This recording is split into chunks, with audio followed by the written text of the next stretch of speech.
Hello મિત્રો, આજે આપણે તીખી સેવ બનાવવાના છીએ, જેમાં અમે ચણાનો લોટ લીધો છે, લાલ મરચું, ધાણા જીરું અને મીઠું અને મરિયા પાવડર લીધા છે અને થોડી હિંગ નાખી છે સામાન્ય. આ બધું આપણે મિક્સ કરી દઈશું એના અંદર. જો તમે જોઈ શકો છો સારી રીતે બધું મિક્સ થવા માંડ્યું છે. હવે એના અંદર આપણે 2 ચમચી ઓઇલ ઉમેરીશું.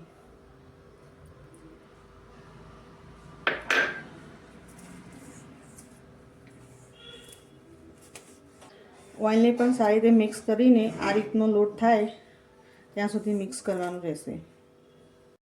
થોડું થોડું પાણી ઉમેરીને આપણે લોટને બાંધતા રહીશું ધીમે ધીમે, અને બહુ ઢીલો ના થઈ જાય એ માટે થોડું થોડું પાણી આપણે અંદર એડ કરીશું.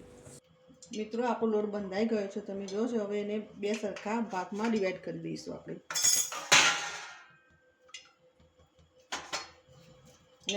એમાં મેં તેલવાળો લોટ કરી દીધો છે.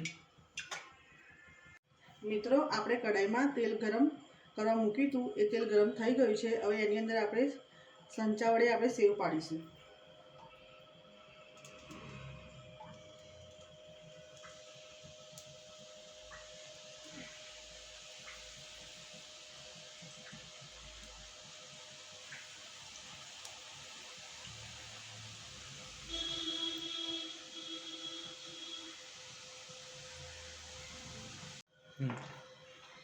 જો મિત્રો, આપણે સેવ અંદર તળવા નાખી હતી, એનો કલર ચેન્જ થઈ ગયો છે.